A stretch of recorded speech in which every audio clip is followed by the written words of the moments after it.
전 세계 선교지 소식을 전하는 미션 리포트. 오늘은 캐나다 원주민 선교 소식을 알아봅니다. 캐나다 원주민들은 과거 원주민 문화 말살 정책으로 인해 말할 수 없는 큰 탄압과 고통을 받았는데요. 그 일에 가톨릭과 개신교회가 앞장서면서 기독교에 대한 반감이 매우 강하다고 합니다. 뒤틀린 복음을 회복하고 진정한 화해를 이룰 수 있도록 돕는 일에 한국교회 역할이 강조되고 있습니다. 캐나다의 이상열 선교사가 전해드립니다. 북미 원주민이라고 하면 사람들이 잘 모릅니다. 그런데 우리가 잘 아는 이름이긴 합니다. 인디언이라고 하면 모두들 잘 알고 있죠. 원주민들에게 복음이 들어간 것은 콜럼버스가 처음 15세기 때 올 때부터 여러 가지 이유가 있었는데 그 중에 하나도 복음을 전하는 것도 사실은 있었습니다. 그렇지만 이제 학살로 변질이 됐고 그 이후에 이제 18세기, 19세기 이럴 때 수많은 원주민 선교들이 있었죠. 그렇지만 유럽에서 이제 선교를 한다는 것 자체가 이 사람들을 문명화시켜야 된다는 생각을 하게 되는 겁니다. 유럽의 교회들은 식민 교육이야말로 진정한 선교의 어떤 방편이겠다 생각해서 정부와 합작이 되어서 식민 지역에 교육을 시키기 시작하는 겁니다. 그것이 이제 캐나다의 가장 심각한 문제로 지금도 드러나고 있는 레지던스 스쿨이라고 기숙학교라는 그 학교가 이루어지게 되는 겁니다. 그 기숙학교에서는 모든 원주민물을 빼야 되는 게 목표였습니다. 7살부터 17살 정도까지 한 10년을 원주민 아이들을 강제로 부모로부터 떼어와서 그들의 언어를 못 쓰게 하고 또 문화를 익히지 못하도록 그렇게 강제 교육을 시키는 겁니다. 근데 그 문제가 뭐냐면 그 기숙학교에서 수많은 성적 학대와 신체적 학대와 정신적 이런 학대들이 일어납니다.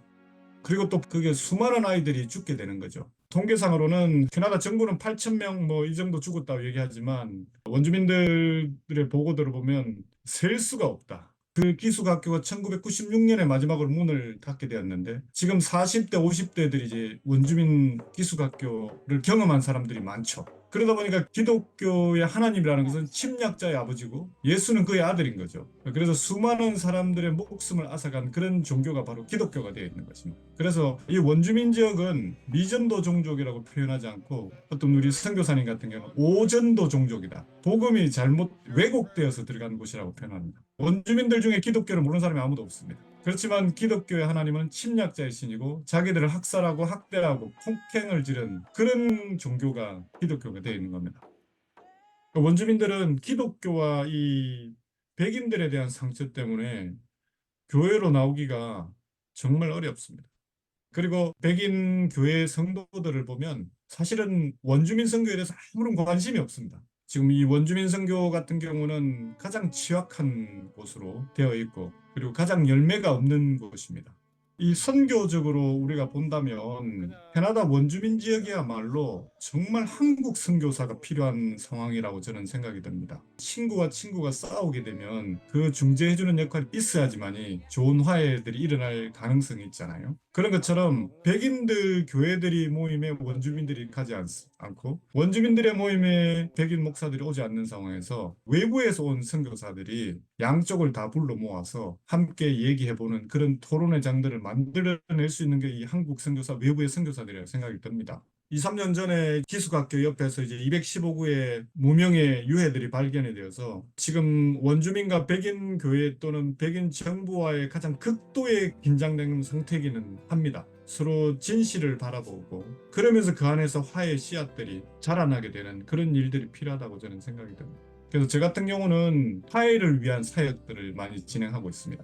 저랑 연결되어 있는 캐나다 백인교회와 그리고 또 저랑 연결되는 원주민 어르신들 엘더 모임이 있는데요. 정기적으로 같이 모임을 하고 서로 이제 관계 맺도록 하고 화해를 위한 크리스마스 디너 파티라든지 걷기 행사, 화해를 위한 여행도 같이 이제 원주민 어르신들과 백인교회 성도들이 함께 유해가 발견된 곳에 같이 가서 진실 얘기를 듣고 그곳에서 같이 기도도 하고 서로 그들의 얘기를 들으면서 자신의 잘못들도 좀 뉘우치고 하는 그런 일들을 계속 진행하고 있고요. 백인 교회들이 원주민을 위해서 뭔가 손을 내밀고 이럴 때는 이때까지 했던 잘못들 때문에 오해가 생기고 곡해가 생기는데 우리 한인 선교사들이 그 가운데 들어가서 브릿지 역할을 한다면 그것만큼 더 좋은 선교의 역할이 없다고 저는 생각이 듭니다. 원주민들에게 그 침략자의 예수 그리스도가 아니라 친구로 오신 예수 그리스도를 전해지는 그런 시간이 왔으면 좋겠습니다. 정말 진정한 사랑으로 오신 예수님, 그 예수님이 그들 가운데 들어갔으면 좋겠습니다. 그 다음에 캐나다 내에 있는 백인 교회들과 원주민들이 십자가 아래서 서로 진실을 마주하고 화해하는 일이 일어날 수 있도록 기도해 주십시오. 또 한 가지는 우리 한국 교회는 부흥을 경험해 봤지 않습니까? 이 캐나다 교회는 그런 것들이 별로 없어요. 캐나다 교회와 원주민 사이에 일어나야 된다고 저는 생각이 됩니다. 캐나다 땅에 부흥이 온다 그러면 대각성 운동처럼 개인의 부흥의 어떤 성령 체험에 끝나는 것이 아니라 사회 구조가 바뀌고 원주민과 백인 사이의 어떤 이 갈등들이 해결해지는 그런 능력이 있다고 저는 보거든요. 그래서 그들 가운데 다시금 캐나다 교회도 성령으로 회복될 뿐만 아니라 원주민과의 화해하는 그런 역사가 또 궁극적으로는 원주민들과 백인들의 화해를 넘어서 원주민들이 화해하는 거 화해하는 시간이 올 수 있도록 기도해 주셨으면 좋겠습니다. 캐나다에서 원주민을 선교하고 있는 이상열 선교사입니다. 감사합니다.